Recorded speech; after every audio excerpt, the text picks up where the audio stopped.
Welcome back to the 2024 World Dodgeball Championships here in Graz, Austria. You're listening to Ben Johnson alongside Halen Sky. We're watching men's foam on the near end, Canada on the far end, Sweden. I'll tell you about the global rankings. Maybe Halen, you'll tell about the tournament standings. So Yeah, far. that sounds great to And me. so as we look at globally, North American standings, we're going to say. So Canada's 4th overall. They were 3rd at Worlds, 2nd regionally. So this is going to be, we're watching a top team. And then Sweden, meanwhile, they have a background. European Dodgeball Federation is often cloth. So on their foam team, currently ranked 12th, and their performance Worlds last year was 11th overall. Okay, so they're on the upswing. On the upswing. Yeah. And so currently in the tournament, we are seeing Canada that they are first in their pool, undefeated so far. Very close game against Hong Kong yesterday that resulted in a 6-4 finish for Canada. Sweden 3rd in the pool, no slumps themselves. They've been doing quite well holding on against others. They took a win against Switzerland yesterday. And so the favor for this game definitely does swing towards Canada. However, I think we're going to have some very close points. I would love to see Sweden give this team a run for their money. We love good, close dodgeball games. And I think what really excites me about this game in particular, and why I wanted to be here for it, is yesterday during the women's Swedish game, the men were so hyped, such high energy, great cheering group, and also just like great sportsmanship towards the other team too. So I think we're going to see a lot of that out of the men here as well, and the women's team is to the right of us, so I'm sure that's going to be a loud cheering squad too. Yeah, it'd be interesting to see if we hear it. Meanwhile, we're very close to Team Canada, and we can see Blanchette and Cheng likely to take the opening rush. Yes. Potentially a double toss back to Mergler and Dupasquier. I'm just going to say, as soon as I talked about their sportsmanship, a cheer throughout both teams. Pasquier bobbles, still catches it, hands it off to Jeff Snow. And I want you to take a look, and he throws with both hands, and we don't often see an ambidextrous player. Hard throw, first out of this match. Player advantage, now Canada. Yes, Bostrom eliminated. Good throw, Valance protected. The number 94, Linkskog. Snow, Valance, Mergler. Both wings, big throw. Both wings for Canada. Played many a Worlds. This is the first time for Chris Valance to be captain Team Canada. Good catch. Blanchette ready for it. That's one thing is like that counter opportunity was there, but the great peripheral vision for Blanchette. Sneaky in his own way. Absolutely. Oh, and he goes for another one, but very well placed by the Swede. David Chang hanging back. I believe that was Johansson. Love that last name. And throw, push, great protection. The big fake out of Johansson. Johansson, he stepped on this back line? Oh, how unfortunate. Oh, all that prior to his funky moves. Now 2v5. Pasquier sends it in wide of target. Good counter move. Ball advantage, Sweden. Play call, they're spread out. One on target at Cheng. Ably protects himself. You can see the Swedish left corner checking that back line, making sure he doesn't make the same mistake. Wow, the curve on that throw from Snow. It's an all Jonsby lineup right now. We have on the one end, Iver Jonsby, number 13. Or is it a 40 instead of a 4? That's and we see Jonsby take out Pesquier. Snow getting a second ball, passes it to Valance. 1-2 punch. And another one, quickly finishes it off. Let's see if there's any roster changes. No, it looks like the Canadian men already know they're immediately going again. I'm sure a lot of teams I've been seeing have been rolling a certain line for 3 points or so, then making a change. I think it's a great strategy. It gives your players more time to actually like get in the zone, get some flow. Meanwhile, Sweden likely to do a double toss back. They do. And it lands. Johansson getting it on that late one. And good work on Sweden taking out Dupasquier right away. I thought there was a chance for a team catch there to save Dupasquier, but none found. Snow pulls it in. Now that's incredible reaction. So we had a big moment here. Joel on there. Good on target. It was a throw with a throw, but just the fact that Snow was able to bring it in post-throw reaction. And he crosses. No connection. 4 players versus a full court. Pasquet with ball in hand, return thanks to Snow. Good side step from Mergler. David Chang holding up the right wing. Chang to Pasquet, new players to Team Canada active squad. Whew. And that's a nasty Chris Valance throw. Disgusting ankle biter.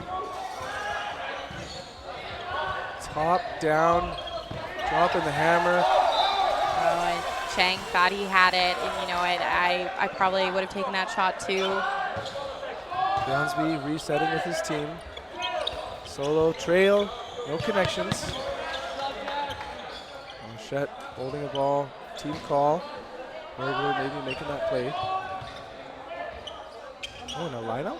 Another line violation. Oh, that's such an unfortunate start for Sweden. Well, and I can imagine they want every decimeter they can here. Snow protects. Hard throw, Chang active stepping, he doesn't charge. Mercury now taking that right wing. Whoa! Okay, Snow's throw is the one that connects, while the 2 balls that hit one another go inert, and it's 1v everybody. Friedrich Bronsby by himself sends one. Almost taps that shoulder. Oh, great block from Jansby. But the balls roll back to Canada. That's unfortunate. Oh, but Merg with the heads-up play takes the shot when Jansby is looking forward. Another point on the board, under 15 minutes remaining in this first half. One thing I find interesting is there's 2 balls on the inside for Sweden, often indicating that they're going to be a defensive rush, grab it and go, but they are doing it as a double toss back.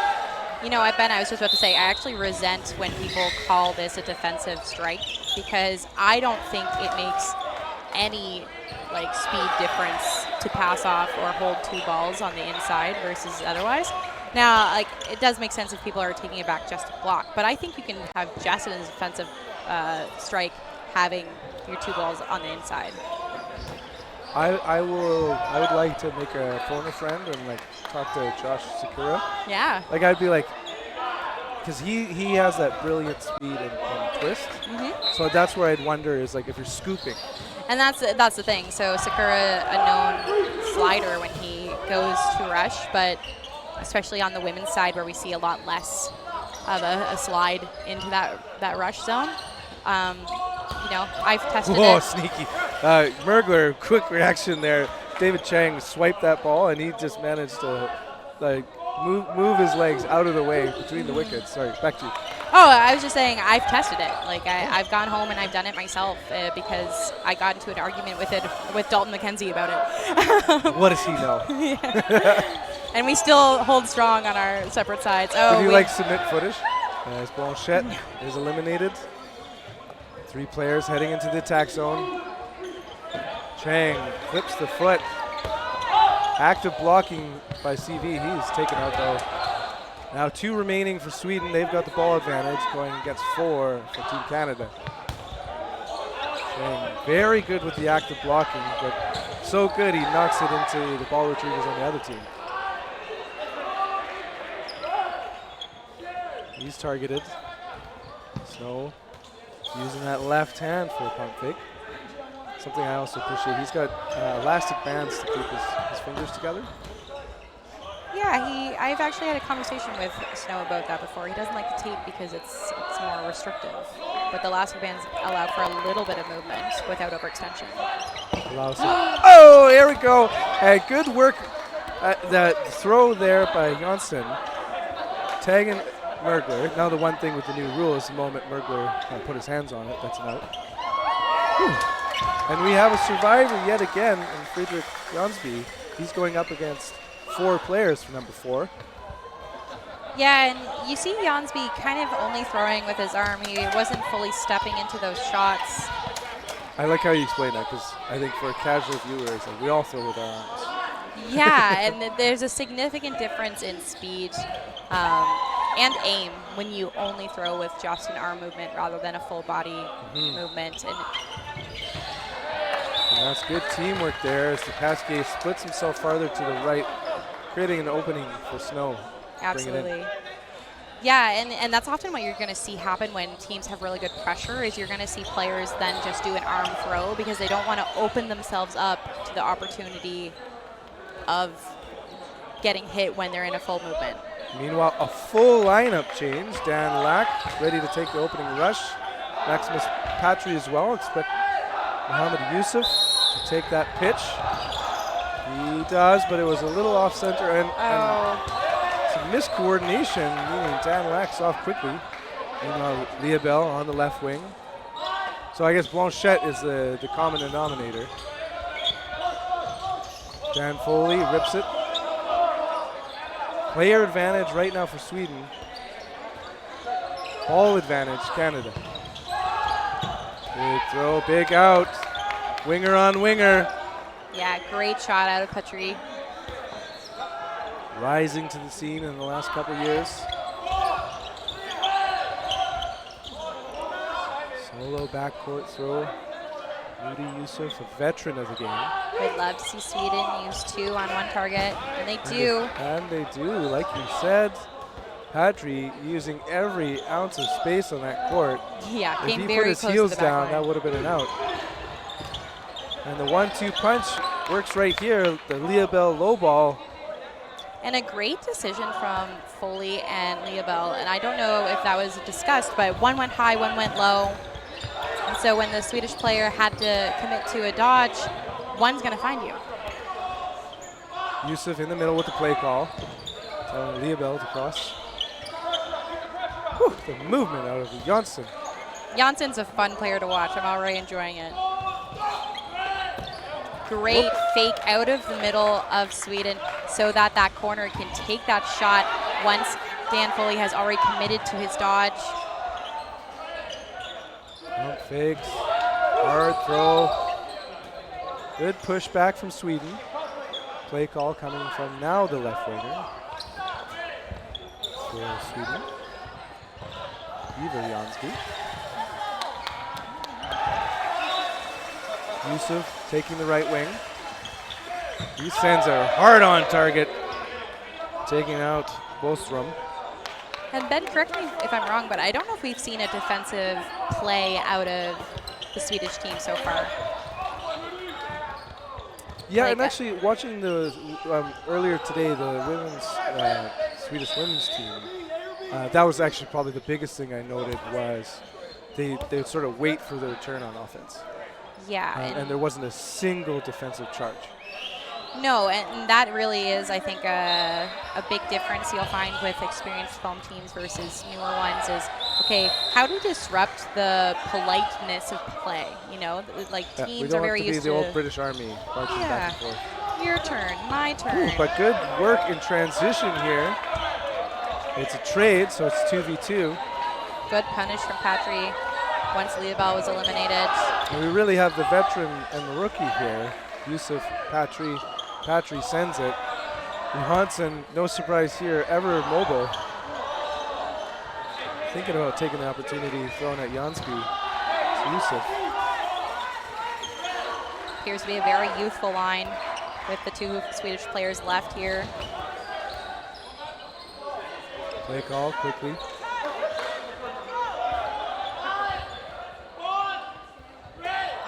Solo throw. Yusuf's pushing up. Yusuf puts 2 in hand. And a strike. I like the thought that Jonsby had there. You know, that was preparing for some kind of defensive attack there, but Yusuf just being a little more accurate in that exchange. Great block from Johansson. And he keeps his body inside the line. And that was what I was nervous for him. Both balls in his hand. No disarm either.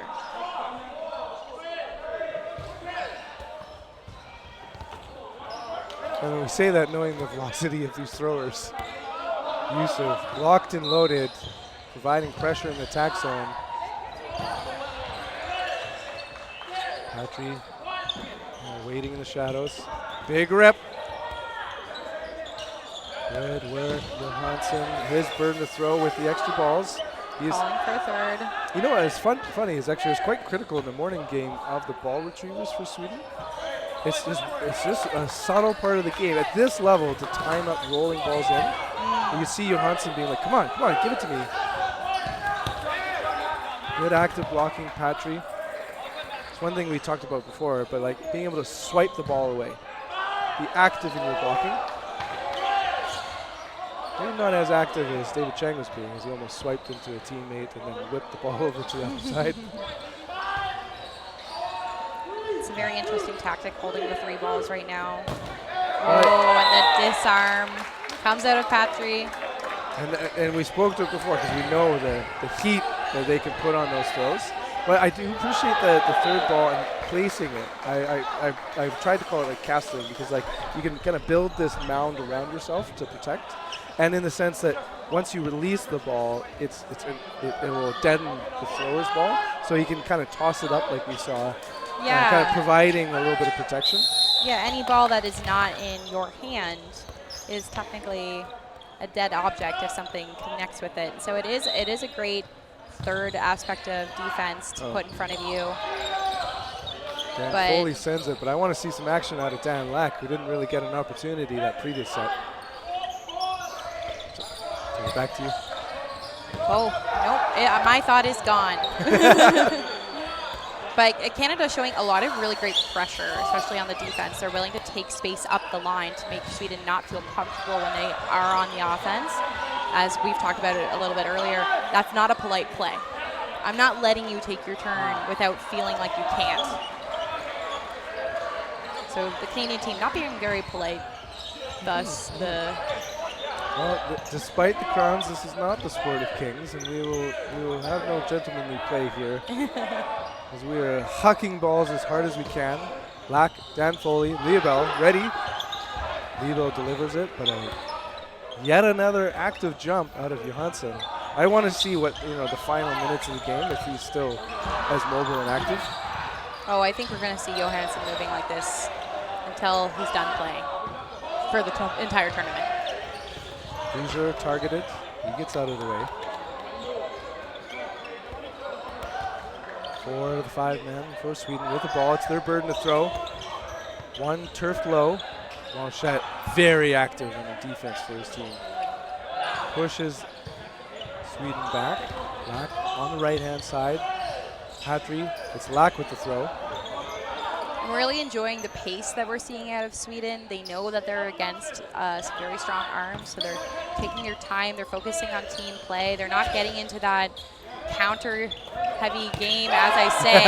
But you know and what? It worked out. That was the right take, and they still maintained 2 balls, so that's okay. That was a very decisive move that still keeps them in a strong position. Yeah, and we sometimes talk in sports of like high probability opportunities, and especially he's up at the line. If it's blocked, it's likely blocked back to the team.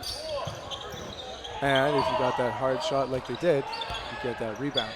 And we see a great false rush there from the Canadians, making it look like, oh, we're going to rush and maybe take this, but they actually wait for the ball to reset, make a team throw, and eliminate Johansson.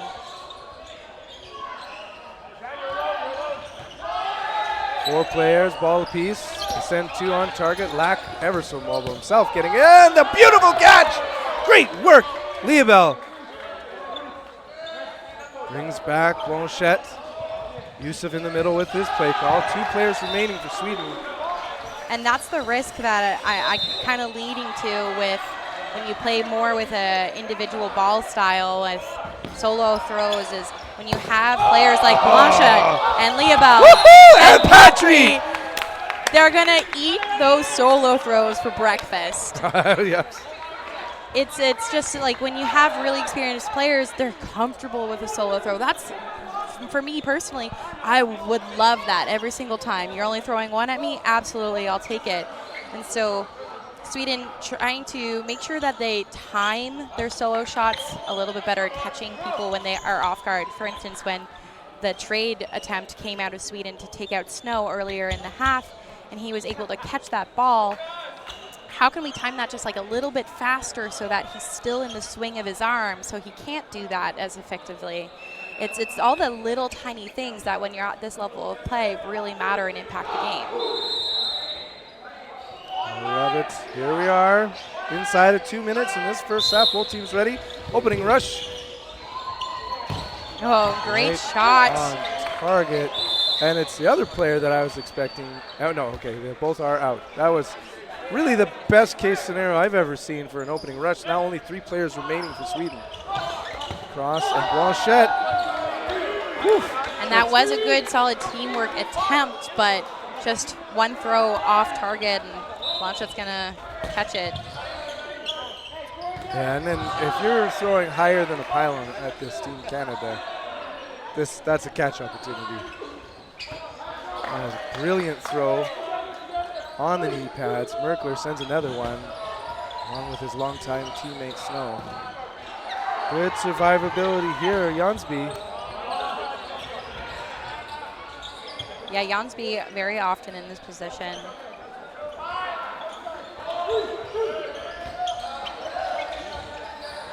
He stays alive again. Now sharing with his teammate. Blanchette wants it. And again, you see Blanchette applying so much pressure there that Jansby had to do just an arm throw. Couldn't step into it properly because Snow was also pinching him on the left side. Another point on the board. Team Canada, we do a 30-second runoff. So we're stopping the clock at 15 seconds. Before no blocking, so this 15 seconds likely to be very chaotic. Whoops, that's a ref error.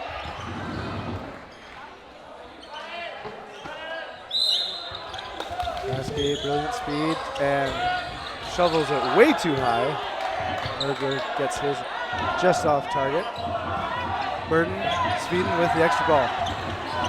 Send a couple, now get ready for chaos. Final seconds, and those final shots should not count. Yes, only one Swedish player eliminated at that time. It was down to 0 seconds, but the whistle had not yet blown. That's unfortunate. Yes, any throw thrown before the whistle does indeed count, even if it connects after the whistle.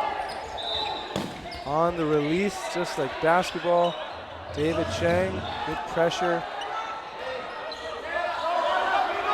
Regular defensive play call. Just, you mentioned like throwing while Snow is in his throwing motion. That is about as difficult as I could possibly imagine. He releases so fast. And Chang, right on body, isn't able to pull it in. Yeah, not all releases are equal. And Snow, a very fast release, so it is hard to do. Lots of balls flying to Pasquet. He wasn't tricked at the line, and Chang returns. Ball piece, preemptive throw, no blocking, remember. Yeah, that ball didn't quite connect, but Hoosier stays alive though. Full court for Team Canada men. Extra ball for Sweden. Forrest taking the shot, but just wide.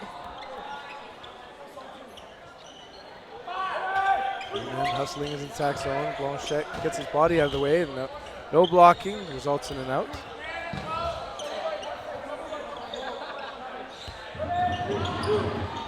Shot clock counting down. They send 2 high of its target. Cross and in the body of Snow.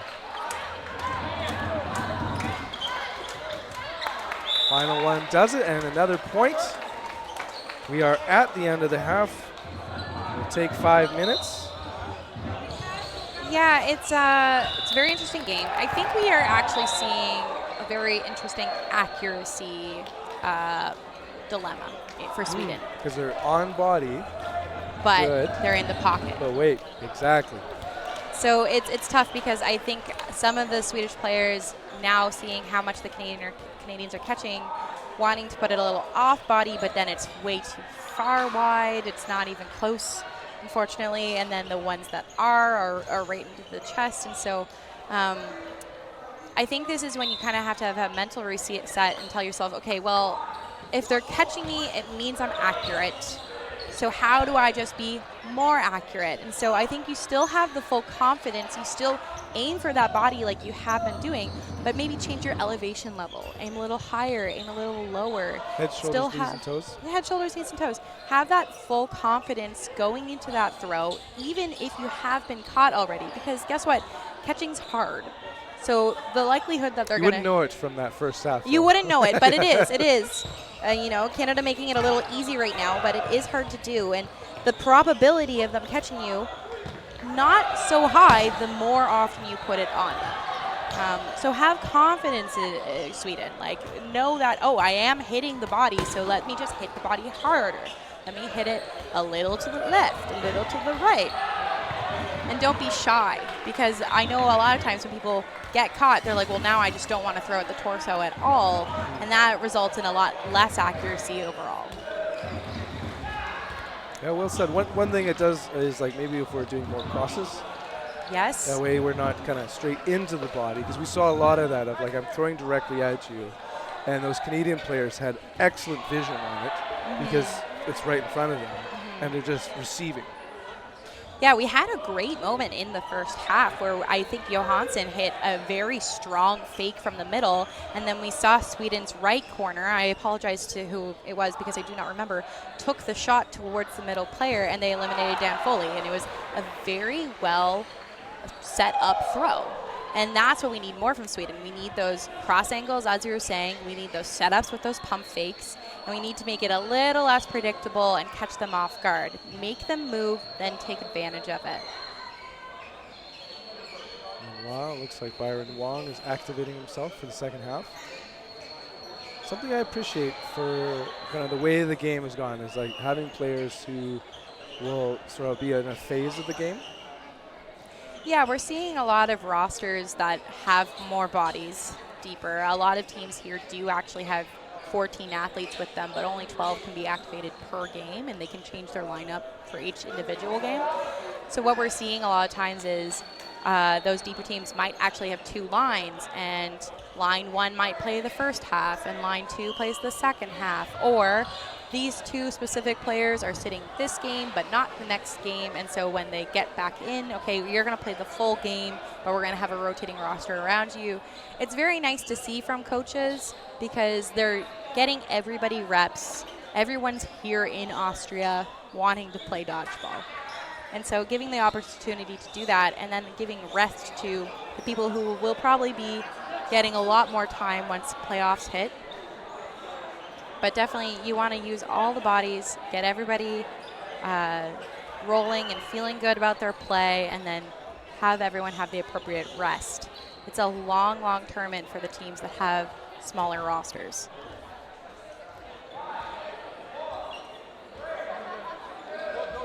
And we're down to the final minutes. See, okay, this would be a rule that I would want to strictly enforce, is you'd be penalized if your team isn't fully ready at the end of that countdown. You got 5 minutes. There's no excuse to not, like, be totally ready versus at the zero going, oh, time for us to line up. Yeah, I don't mind that as long as you have a working clock. Yes, good point. When you don't have a working clock or the clock isn't very obvious defined, I would hate that rule. Yeah, you have to have vision on this. So, but with our current setup, for sure. He's ready for the opening rush. He'll be tossing back to the basket. And meanwhile, on Sweden, we have similar moves being made. Seeing Olausson, number 92, he's ready to go. Hey, you know, it's funny, the Sweden women did the same thing. They're very tight formation. Off the strike. And I think partly it's their winger, Jansby, is part of the opening rush. So they kind of save that spot for him. Canada in the attack zone, ready to go. 2 on target. And Johansson saying I got hit in the head. Feel bad for that guy. Blanchette and Dupasquier doing a great job holding the line. The effect that has is it'll eat up that shot clock until Sweden goes like, no, I still have to push forward. Yeah, Canada's taking space. They're like creating an opportunity that like Sweden doesn't feel comfortable coming up. There's no neutral zone. It's all Canada zone. And that's how you control pace. It's how you get in the heads of the other team. It's how you apply pressure where they're not comfortable and they feel like they're at a deficit even if play is equal. And that's probably one of my favorite moves that Jeff Snow makes is he's just so quick at that cross. And he's happy to throw while that player's on the back line. They often feel that they're safe because they've got a ball in hand. It just comes at you at such a nasty angle. Big throw. Good block. Lawson stays alive. But, I think I've talked to you about it before. I would love a stat where we track the time in that attack zone. And so because the quick retreat right now happens for Sweden. Meanwhile, Team Canada, they're going to make their play call. And I will be surprised if all those 3 players retreat quickly. As Dupasquier holds up. Oh, and that is a great heads-up play from Carlson. He was still alive because the ball that he threw, or that hit him went up. And so he released before his ball hit an inanimate object and died, rendering him dead. Lawson by himself, up against 4. Counter, does not connect.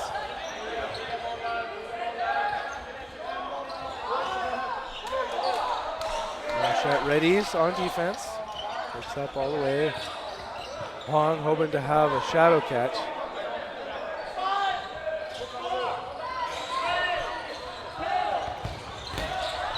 Easily blocked and brilliant speed on that throw. Clips the shoulder. Lawson eliminated. Another point on the board for Team Canada. 8-0. So in terms of pace of play, are you surprised at the number of points? I am. When I was looking at the overall scores for previous games played, I definitely thought Sweden would be having a little bit of a lower pace.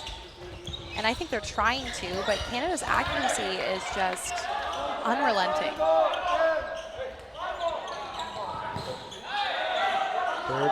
Good work here, Jansby. He's decided to step it up for protecting his team. Carlson getting out of the way, but not Lawson. Yeah, I want to see that pressure from Jansby for every player that's in Sweden's corner. So this is the moment. Out. Okay, protect. Johansson, he is kind of the most aggressive of his teammates. But he is retreating without any pump fakes. And this is what you see about Sweden's game. They're very unlikely to be aggressive on defense. Yeah, they're waiting their turn. That was a clear, and Jansby, though, eliminated on the Chen throw. Good work checking with the refs. Now 5 players to 4. Ball advantage Sweden. They're all on their zone. 1 throw. Carlson throwing confidently, and that's what I want to see across the board. He's still stepping fully into it. Burden, Sweden. Ball apiece for the Swedish men. Jansby putting his arms out, not sure what that means. Chang turns it back and the counter, and he almost had it. It was like, oh wait, I have a second opportunity, but he'd given up on it already. And so flicks it with his hands. And that's what I'm talking about, throwing confidently, even if it's at the body, but putting it a little off. They're not going to catch you every time. You can get those outs. Ostrom showing he's done some box jumps before. Wow, that was a high hop. Great shot from Carlson. Better block from Blanchette.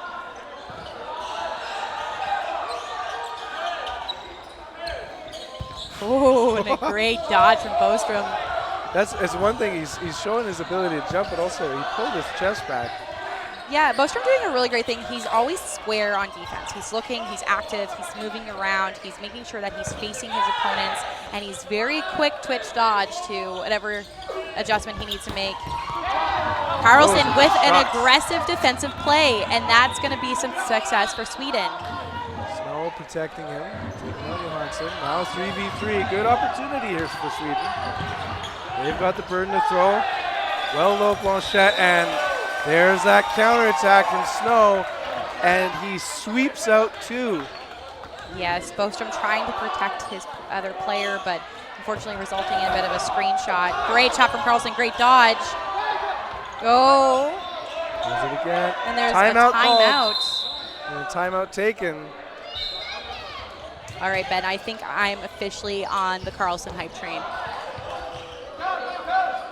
Yeah, he's had great throws, and the fact that he kept himself going post-throw dodge. He's showing the energy and commitment to every move. And I think some of the Swedish players looking a little bit nervous when they're approaching and setting up. The monsters over there. And that's exactly it. Anybody would be nervous when they're against this kind of pressure. But, you know, at this point, what is there to lose? Well, and obviously this is great experience for, if you're newer to this format, because what we know is Byron Wong's been at a gold medal match or semifinal and been able to hold his own, and so there's you lose some of that nervousness just having seen this moment before.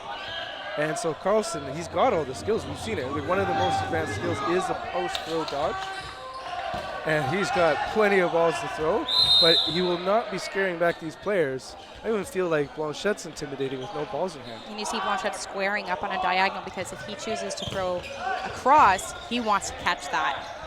And that's just setting up for success when you're ready for anything.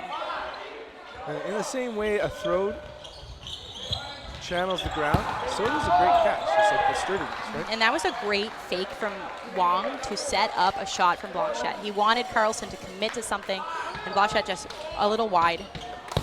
Good block. Oh my goodness. And a great throw. Mobile block by Wong. And we see the Swedish bench starting to hype him up.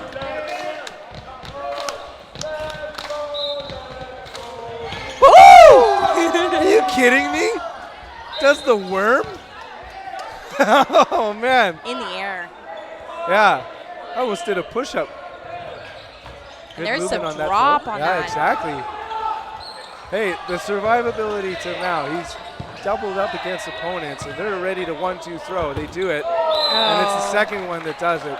And that's a great decision from Canada to stagger that throw. Carlson's been showing he's a great dodger, and so how do we get him to move, then take advantage of that? But Carlson, he's probably disappointed, but he should really be happy with himself after that performance.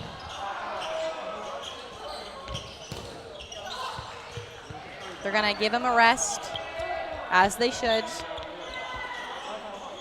Now taking the opening rush, force. Johnson all day, every day, tossing it back to Jansby. There's a great shot from Jansby as well. And as we said before, that ball had eyes. It knows how to make its way to hit not one, but 2 players. Double. I didn't even notice it was double. And that's just a straight shot there by Cody Danfola. He's got some trick shots, but let's see what happens now. Ooh. Team catch opportunity. Yeah, you could see Bostrom considered it, and he went, oh, I'm not messing with that. and he didn't need to, because it wasn't a player that had been hit. And this time, Bostrom. Good block. Yeah. Bostrom is definitely putting himself at risk. When he pressures, he kind of cuts in horizontally rather than stepping back and faking. And then that's kind of what happens. So if you find yourself in Bostrom's shoes, a good pump fake where you're at and then a retreat is sufficient. You don't need to cut into the lane that player was in, because now you're using your steps and your energy to actually become closer to the rushing counter. Well, it's we like when people use lateral strafe. Up there, and especially just in terms of your ball is protecting directly in front of you, and it's hard to defend that side movement for yourself. Good back and forth, ball up and not catchable. Leoval trying to take advantage of a player looking away. We're down to 2. It was 5-4, now 4-2 in favor of Canada. Mohamed Yusuf goes up. Up fake, protects. Checking in with his teammates for the play call. CDF rips it. CDF. Oh my gosh, you've acronymed Cody Dan Foley's name. Oh, deservedly so. And there's a big rip again. Alausen, I keep feeling like he's just like, hey, I got the ball. Like any time he holds it up there. Noticing Yusuf taking the right wing now. Yes, Canada showing a lot of versatility as to, every player can play everywhere. Well, and I think that's like one of those things when we're used to say, like, we'll call this like an all-star team, when they're not naturally playing together throughout the year. So it can be unsettling when you're maybe used to being in their wing, used to having the ball in your hand. So good on them to kind of give those opportunities for a player who might be like, yeah, I do feel more comfortable taking offense right now. And it keeps, probably as you'd say too, the freshness going. Absolutely. When you play a position that maintains a defensive ball, such as corner, you have to do so many fakes if you're doing your job effectively. And the charging. Like this, like the counter rush would be exhausting. It is exhausting. And so when you can change that, when you can share that load, you're going to have a lot more longevity for your players that naturally play that position. And connect, ends the set. Our force doing a good job for a while, but again, these Canada men just hard to stop, especially those staggered throws, because you might aim on one, but then the other one just will clip your arm. Yes, you can see that the Canadian men very well gelled together. They're playing like a unit. It's not one player that's just having an absolute standout game against Sweden. They're all pulling their weight and doing their job. I was thinking Jansby was tempted to release one there. Instead, before he can get one out, there's an out on him. And as you can probably tell, Patry just so much height compared to most players on this court, and that gives him so much leverage in his throw, and it's a heat seeker when he lets it go. Something I appreciate about dodgeball is height is not like an overall advantage. So obviously he's an enormous target, but when he can leverage that north-south, the up-down, like dropping the hammer, as I like to say, it's especially lethal because you're unlikely to be able to defend it with the ball. Yeah, mechanics are clean. It doesn't matter what size you are. If you have proper technique when it comes to the throw, it's going to be a very hard and fast throw. But if you're extra tall and you also have great mechanics, you're probably going to have a slightly more powerful arm. But there's also a disadvantage to being tall in dodgeball. You're a bigger target. You're a little bit easier to hit. There's more surface area. There's that nasty movement on a Dan Foley throw. Oh, and Leoval reaching for that a little bit. Results in the trade. Calling himself out. Or does not. I thought Johansson had a great throw. 4 players to 2. Woo! Hey, great job. Oh, he hurt himself on that. Oh, I think he might have smacked his chin. He may have overcommitted to that dodge. Oof. Bostrom has been showing some great dodging. Oh, yeah, he's bleeding.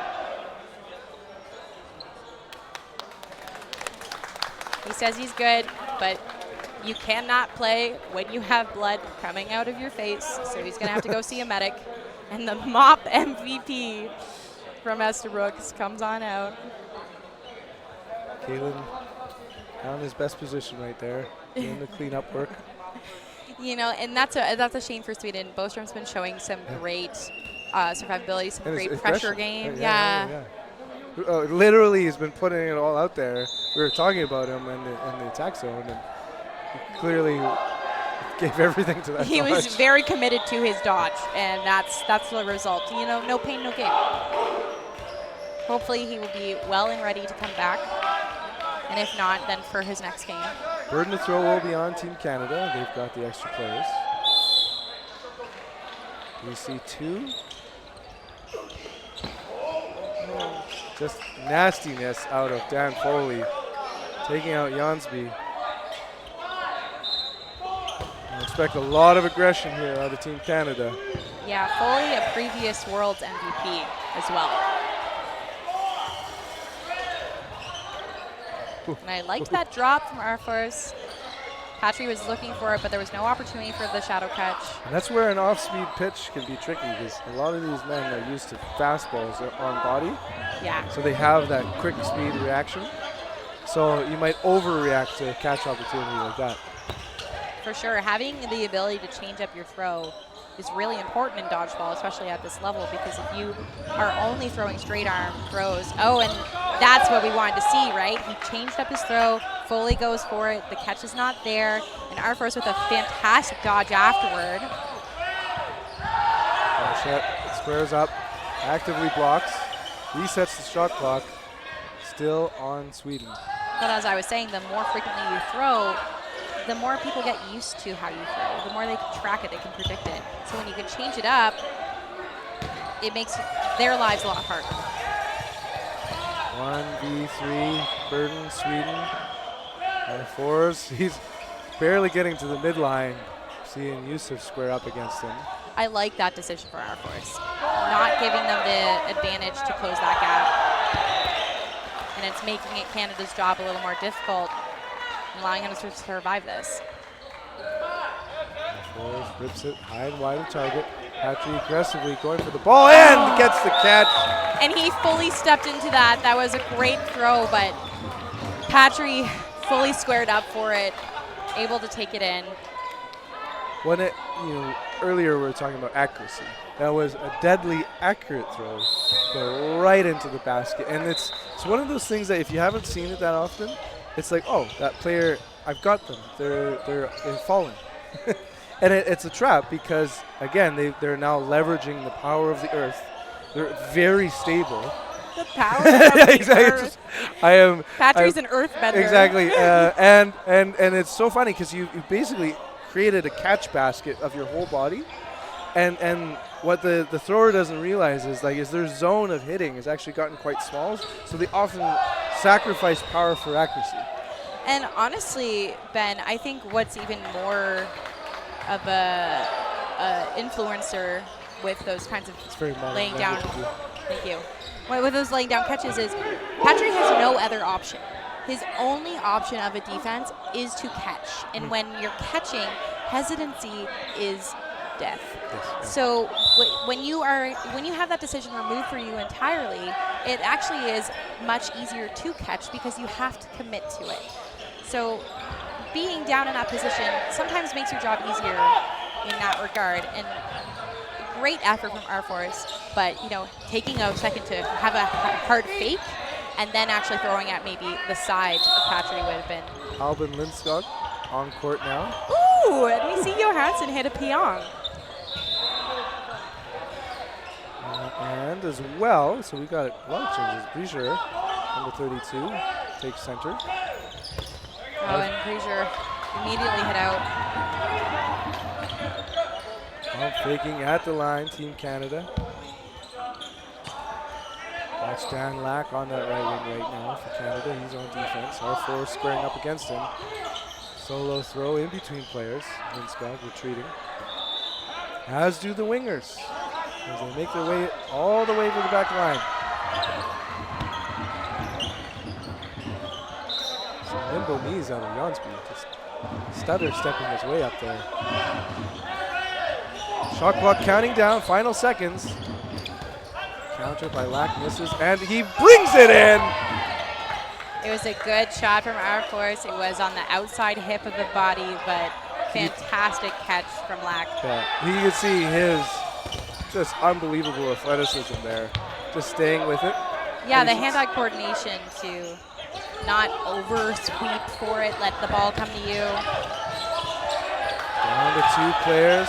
Woo, Lindskog sharing, not realizing Yusuf thinking about taking that opportunity. Dan Foley, he could be greedy in this moment. Watch out for him. And Patry saying, remember when I caught that last set? I can keep going. Yeah, we see Johansson looking a little bit defeated after that. We both had that same moment. Come on, buddy, we're loving your attitude. Yeah, you're doing so great. Keep it up. Oh, fantastic block from Lindskog. Sends one low and away and high and away. And 3 balls, but 6 players. Canada with the burden. Refs calling it out. Lindskog saying, I don't recall that, but okay, I don't have a vote. That's true. He does not have a vote. Don't you wish we could all just vote when you're in game? If we could have the crowd weigh in. Yeah, oh, no, that would be yeah. awful. Whoever has the biggest audience just wins the call every single time. See, I'd like, as a commentator, a little shot caller. If we like see a ref doing something. Yeah, bad ref. Dan Foley now taking the opening rush. Oops. Because we're the gods right then. Like, we have final say. We always perceive and see all. Yeah, omniscient view. Well, we're literally, we've got that omniscient view.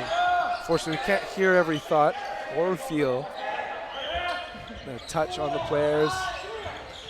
See Palmer enter the game again. Oh my Patry. gosh. And this was such a strange catch. Because like I was about to say where it was, hip catch, but he caught it as a hand catch.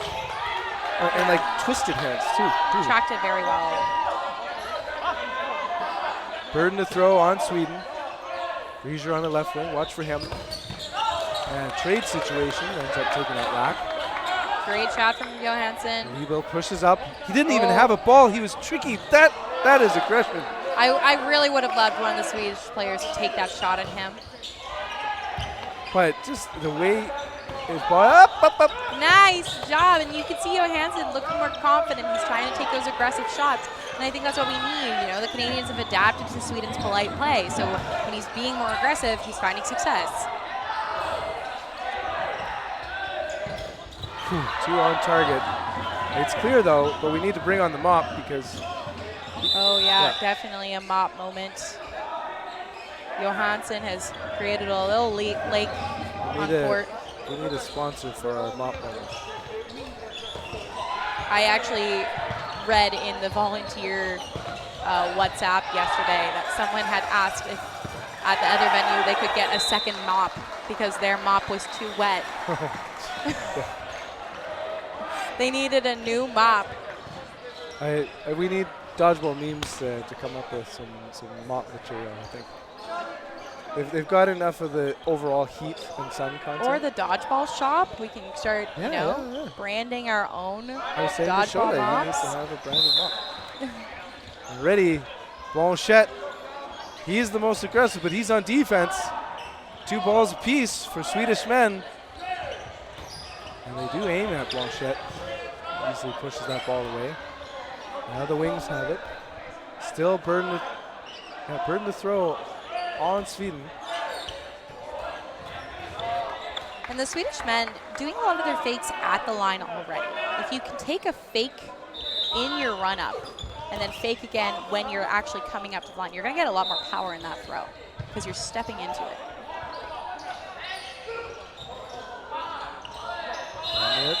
Johansson, ready, set. Lebo hiding behind Patry. So if Patry doesn't catch, you got to watch out for Lebo doing the same. Pop, pop. Strong shots. Before.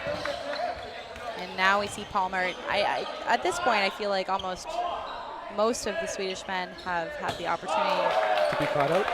To be caught out, unfortunately. Yeah, no, you're right on that one. You're right on that one. I was going to say to anchor for their team, have a little bit of a star moment, but that is an unfortunate end for Palmer. But honestly, a pretty telling tale of how this game went was the Canadian men just catching everything. And what you most importantly said before, the Swedish men have accurate throws. Yes. On body. Yeah. But Not in the breadbasket, please. Yeah, the Swedish men, 9 brott. so many great things in their game. They're on target. They're working together. They're not getting like super caught up in trying to play hero ball. It's just the little things such as like setting up your throws with those pump fakes, running into the throw so you have the full body momentum, so it makes it a little harder for the Canadian to catch you. And that's just going to come with time. Yeah, and there is like a sort of, the getting over the nerves and sort of, not selling out for the throw but fully committing is what we say, right? Yes. Because you could see those times where you get a little bit timid because you're nervous of a counter, but then your throw itself isn't lethal, right? Exactly, and as important as it is to survive, you got to eliminate the other team in order to win. And Beauty of the sport. I think the Swedish men, lots of great survivability that we saw in that game. Lots of really fun dodgers, such as Johansson and Bostrom. I'm very excited to see what they can do in their next game. But in our next game coming up, we have the foam women's team for Argentina versus Austria, which I do think will be quite a good game. Both those teams very similar standings in the pool. So stay tuned. This has been Halen Sky Ben Johnson tuning up.